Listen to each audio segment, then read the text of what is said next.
commis aucun péché. Celui qui sait, celui qui comprend la valeur de celui qui a dit de suivre le nom de Christ Jésus, il va se débrouiller automatiquement.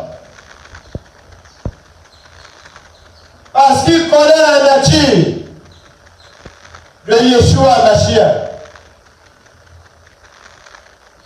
Il va combattre le mal naturellement. Il va combattre ce qui est mauvais.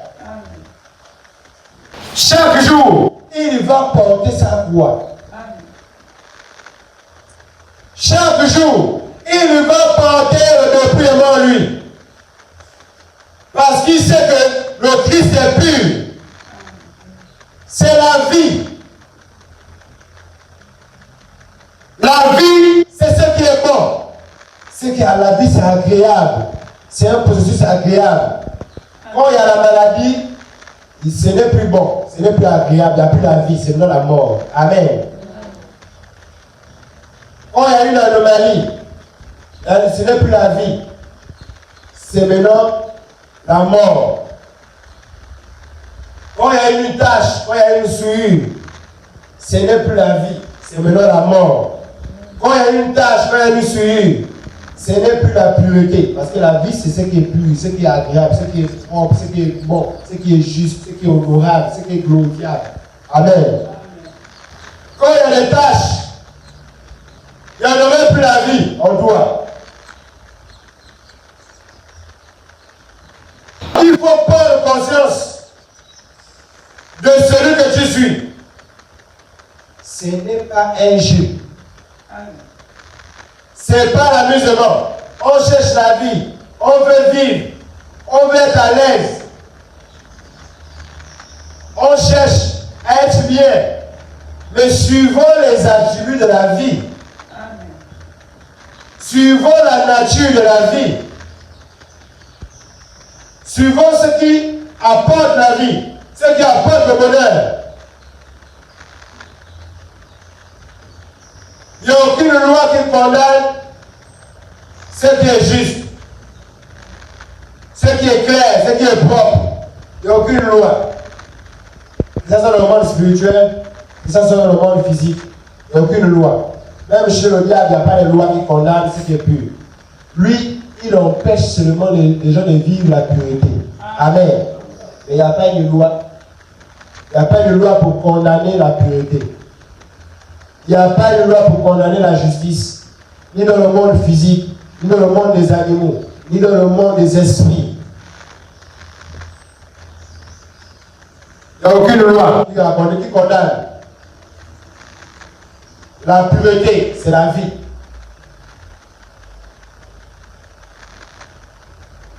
Il faut porter sa voix.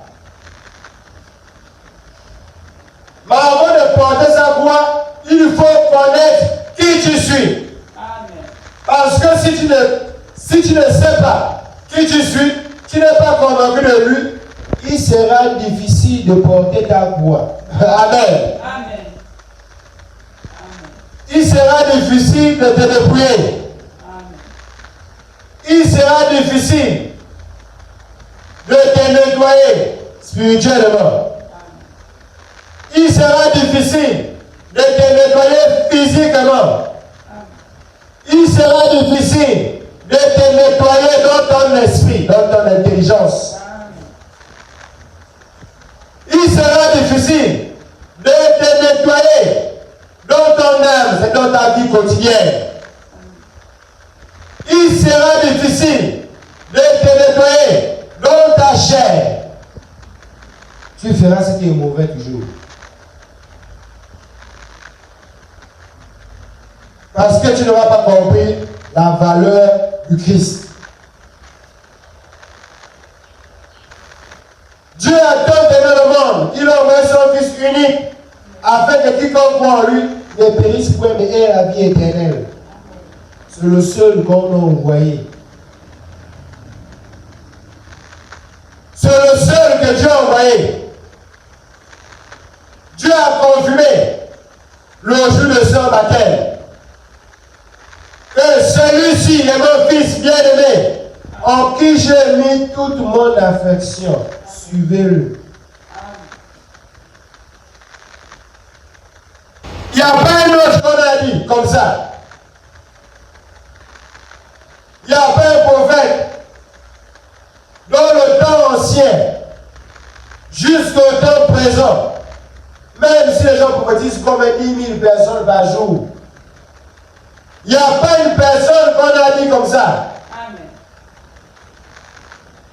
Les gens écoutaient audiblement comme on parle là. Il y a eu des témoins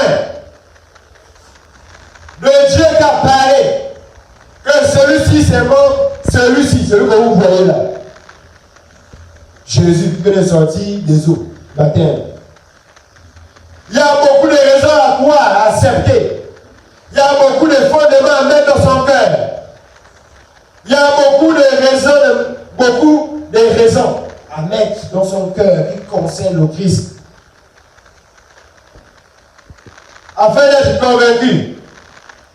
Afin que le processus se manifeste en toi. Afin que le processus de la vie, afin que le processus de la lumière se manifeste en toi. Il y a beaucoup de raisons à mettre dans son cœur.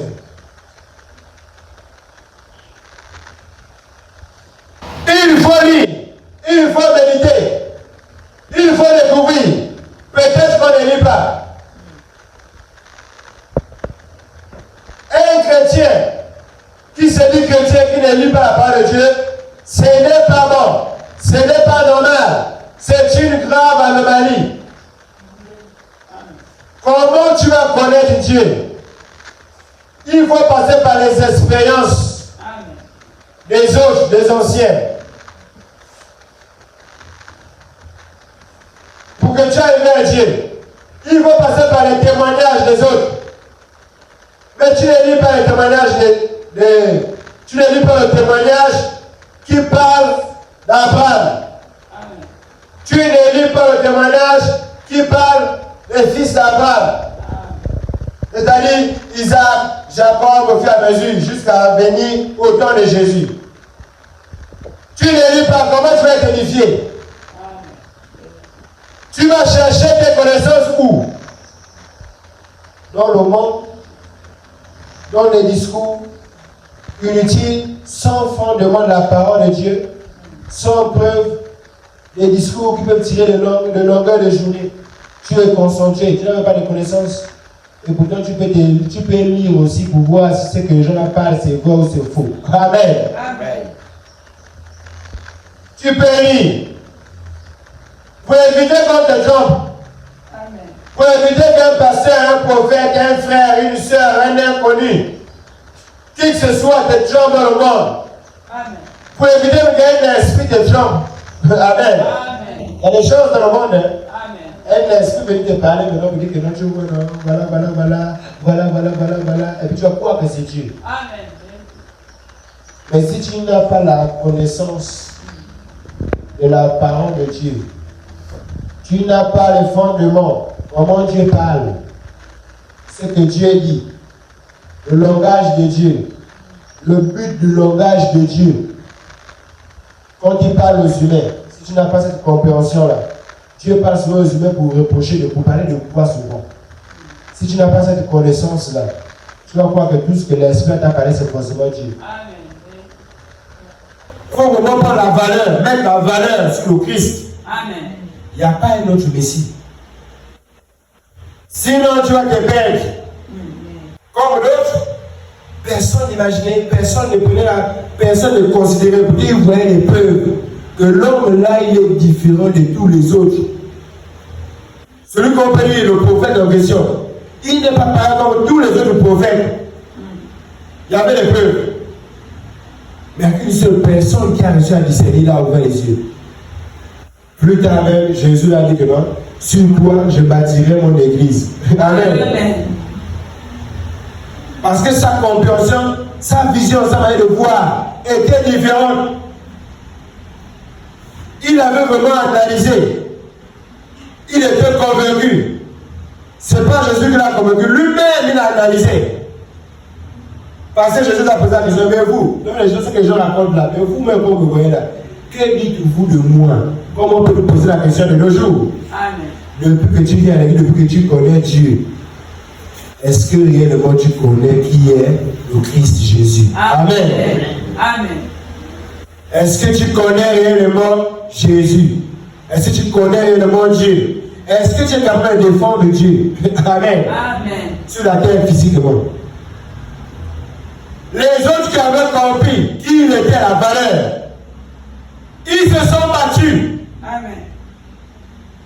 Ils ont défendu au point de perdre même leur vie. Amen. Amen. Et c'est que Jésus a dit plus tard au verset 24. Celui qui va perdre ça est pour moi, parce qu'il sait que ça va t'amener là-bas. Amen. Amen. Parce que le monde ne peut pas être d'accord. Et le monde a refusé et va toujours refuser. Le plus grand nombre va refuser la venue de ce Messie. Pas de ce Messie, du Messie. Amen. Parce que de ce Messie, c'est comme s'il y avait encore un autre Messie. Amen. Mais il y a un autre Messie qui viendra, et c'est le faux Messie. Amen. Celui qui viendra amener la perdition dans le monde. Celui qui viendra faire comme Jésus. Celui qui a dit le contraire de Christ. Celui qui va devenir les gens de la foi. Celui qui va devenir les gens de la vérité, l'antichrist. Il va venir faire croire au monde. Là, tout le monde sera d'accord. Naturellement analysé, la vérité n'est jamais acceptée. Amen. Par le plus grand nombre. Amen. Amen. Même personnellement, on te dit la vérité, tu ne seras jamais d'accord. Ça blesse toujours ça blesse.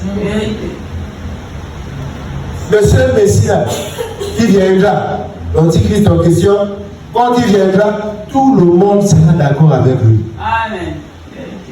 Voilà une preuve encore que c'est le faux Messie qui viendra. Le véritable Messie, c'est celui qu'on a régné. Comme la vérité, on la renie toujours. On refuse. Jusqu'à le tuer même. Mais sans se rendre compte que ça faisait partie du plan de Dieu. Amen. Amen. Croyons qu'en le tuant, ça va s'arrêter. Alors, c'était un projet de Dieu. Dieu voulait qu'il passe par là pour faire la chose. C'était un plan de Dieu. Dieu voulait qu'il y ait un mystère qui s'opère pour l'humanité. C'est-à-dire mourir de toute mauvaise œuvre. Amen. Amen. Porter sa voix chaque jour. Hormis d'être conscient du Christ. Hormis d'être conscient de la valeur du Christ dans ta vie. Hormis d'être conscient du Christ qui t'appelle, qui t'a appelé, qui t'a sélectionné parmi les vivants. Parce que s'il t'appelle, sache que tu as reçu la grâce d'être parmi les vivants. Amen. S'il t'appelle, sache que tu as reçu la grâce d'être parmi les vivants. Tu n'es plus dans le côté de ceux qui sont morts. Comme Jésus, il y avait quelqu'un qui avait dit à Jésus un jour, quand Jésus a été pour appeler les disciples, pour me suivre, toi suis-moi, toi suis-moi, toi suis-moi. Il y a un que Jésus avait dit un jour, suis-moi, il dit non, mec, laisse-moi d'abord, je vais enterrer mes parents là-bas et puis je vais revenir d'abord. Et puis je vais te suivre. Jésus a dit non, laisse les morts enterrer les morts, toi suis-moi d'abord. Amen. Amen. Il dit que eux sont déjà morts, c'est-à-dire laisse les morts enterrer les morts. Même si tu es vivant, tu respires, tu peux enterrer ton père ou ta mère, tes parents. Ceux-là, ceux qui font ça, c'est pas pour dire que c'est mauvais, non.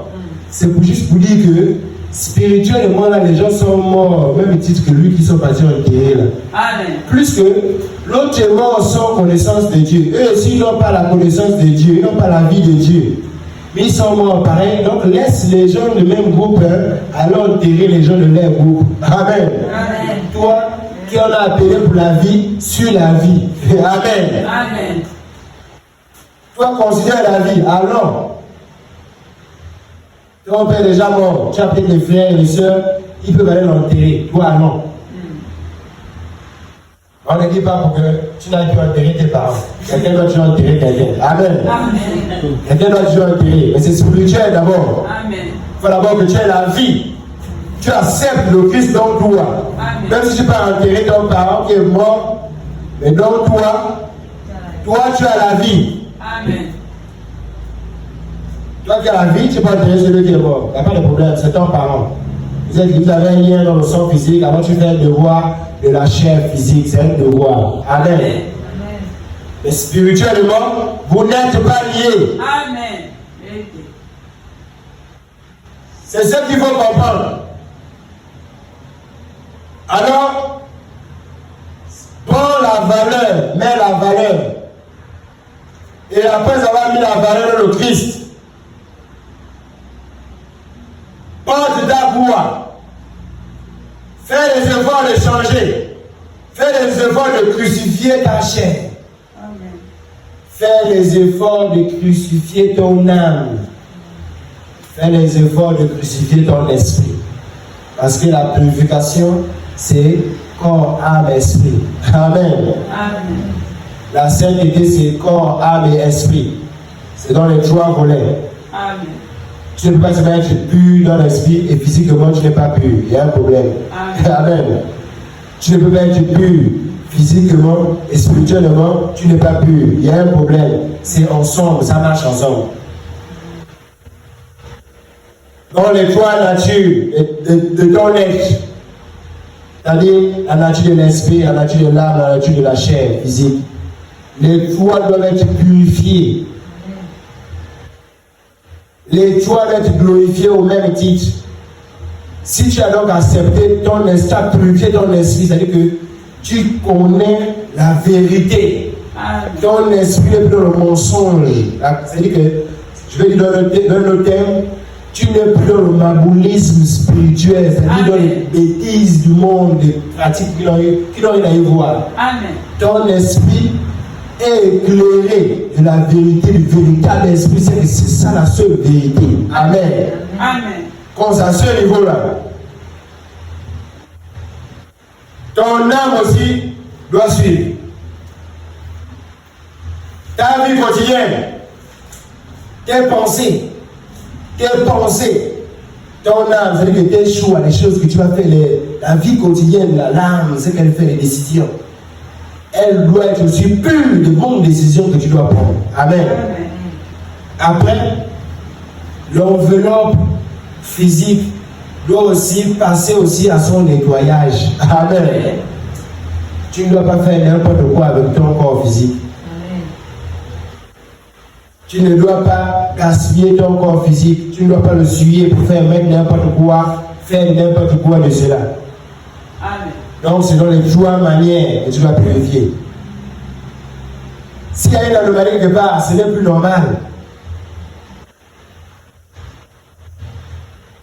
S'il y a une anomalie quelque part, la seule place, s'il y a dans les trois côtés qu'on vient de citer, les trois parties de ton corps, de ton existence, s'il y a un côté qui est dans l'anomalie, il y a le côté qui est dans l'anomalie qui va contaminer les autres obligatoires. Amen. Amen. Amen.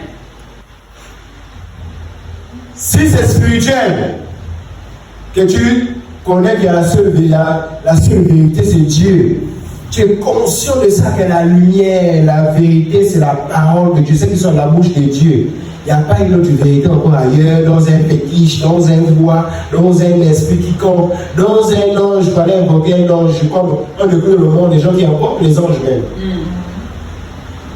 Si tu comprends, ton esprit est délivré de toutes les mauvaises incompréhensions là. Amen. Que tu sais, ton esprit est conscient qu'il n'y a que Dieu, le Créateur, par son Fils, Yeshua Mashiach, qui l'a envoyé sur la terre, que je puisse recevoir toutes les vérités de Dieu. En dehors de lui, il n'y a pas un autre Messie, il n'y a pas une autre route, il n'y a pas une autre chose à savoir encore. Il n'y a pas une autre chose à pratiquer. Si ton esprit est éclairé comme ça, là, délivré de toutes les autres choses. Et que ton corps physique ne suit pas la lumière que ton esprit a compris là. le corps physique va sourire encore ta compréhension que tu avais au départ. Amen. Amen.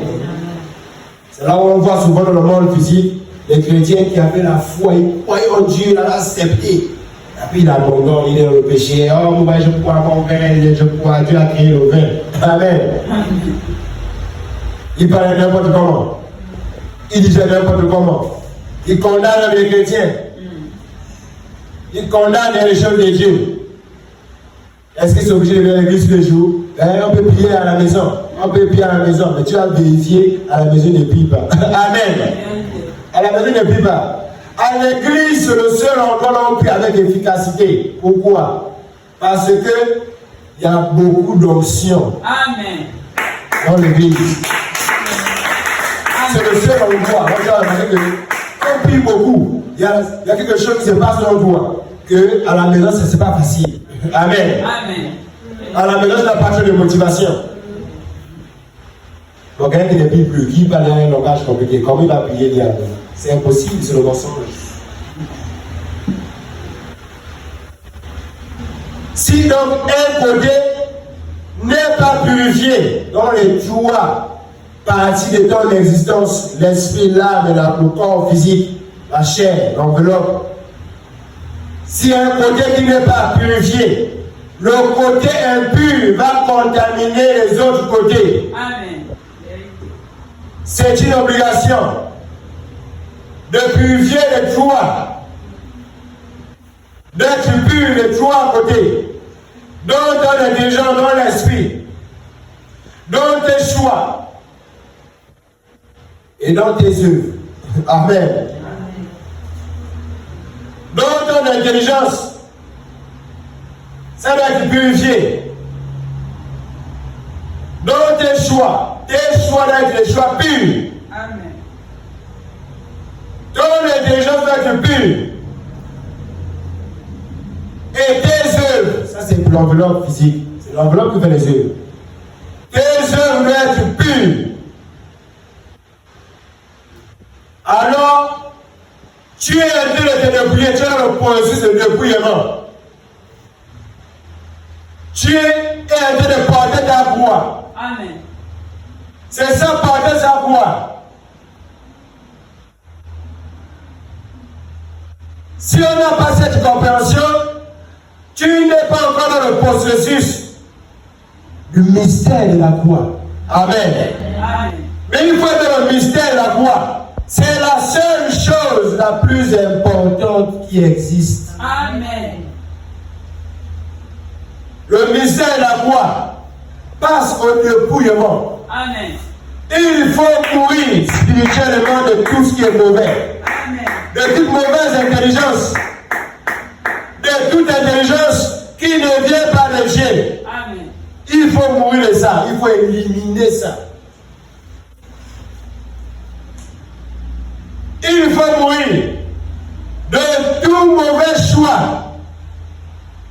Il faut éliminer tous les mauvais choix. Amen. Il faut mourir de toute mauvaise œuvre. Il faut éliminer toute mauvaise œuvre, toute pratique mauvaise. C'est ce que Jésus a dit. Si tu ne fais pas ça, au verset 24, tu as déjà perdu ta vie. Si tu ne portes pas ta croix, si tu ne te dépouilles pas, parce que là c'est la parabole, porter ta croix. Alors on explique cette parabole. Amen. Amen. Si tu ne te dépouilles pas, tu ne portes pas ton dépouillement chaque jour. C'est ce qu'on dit. Tu ne portes pas ta croix chaque jour. Tu n'es pas avec le Christ. Tu n'es pas avec Dieu. Mais celui qui porte sa croix tous les jours, c'est qu'il marche avec moi, a dit Jésus. Amen. C'est qu'il marche avec lui. Celui qui est conscient du dépouillement et qui pratique le dépouillement chaque jour, il marche avec Dieu. Dieu aussi avec lui. Le Christ avec lui. C'est qu'il connaît Jésus. c'est qu'il connaît, il a connu qui est l'identité de Jésus. Amen. Amen. On ne peut pas connaître Jésus sans pourtant passer à la croix. On ne peut pas connaître Jésus sans pourtant passer au mystère de la croix. Amen. C'est impossible. Et c'est le plus grand miracle.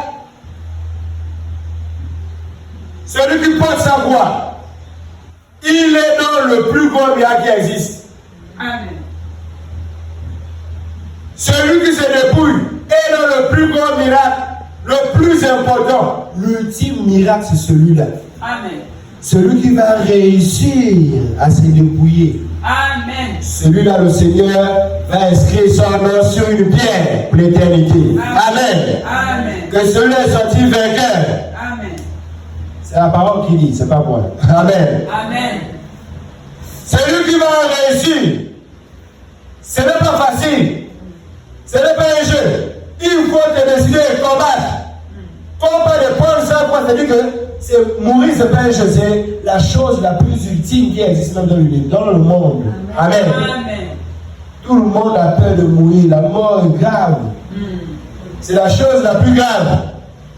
On peut te blesser, c'est grave, mais ce n'est pas vraiment grave. Amen. Amen. On peut te voler, c'est grave, mais ce n'est pas vraiment grave. Mais quand il y a mort, c'est là où c'est plus que grave maintenant. Parce que là, il n'y a plus de solution. Il n'y a plus rien à faire. On vole, on peut encore aller acheter, on peut retrouver la chose, on peut toujours trouver une solution. Amen. Amen. Mais quand il y a mort, il n'y a plus de solution. Tout le monde est abattu. On est abattu, c'est parce qu'on est conscient que là, il n'y a plus rien, c'est fini. Il n'y a plus rien à faire. Là, c'est plus que compliqué. Parfois, on doute, parfois, on dit que non, même là, Dieu ne peut pas. Parfois, on dit comme ça. Là, Dieu ne peut pas, là, il est mort. Parce que naturellement, on sait que la mort, c'est plus que grave. C'est plus que le mot grave. C'est la dernière gravité. Amen. Le dernier grade de la gravité. Le dernier grade du mal. Le dernier grade de la douleur. C'est la mort. Amen. On peut pleurer jusqu'à fatiguer. L'âme sort de notre corps. On pleure, on veille, crier comme les yeux peuvent sortir. Il n'y aurait pas de solution. Amen. Amen. Il n'y aurait rien à faire. On est conscient, il n'y aurait rien à faire. C'est pour te dire aussi que ce n'est pas facile, c'est vrai. Mais on n'a pas le choix. C'est la seule manière, au verset 24, pour retrouver sa vie. Amen. Au verset 23, il dit que tu dois le faire. Au verset 24, on nous dit, celui qui meurt pour autre chose là, il va perdre sa vie pour toujours. Mais celui qui porte sa croix comme ça, celui qui le suit, il va retrouver sa vie. Amen.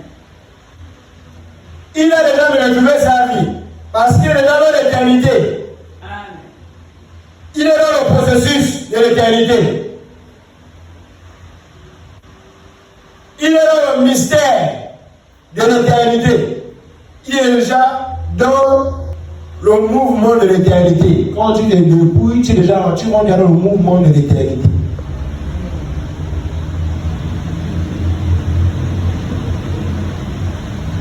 C'est une obligation pour tous les croyants.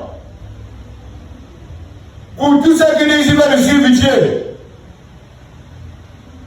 Voici le processus qui a été donné.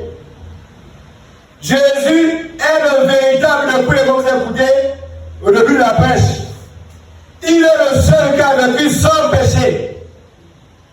Il est le seul qui n'a pas pu être accusé par qui que ce soit.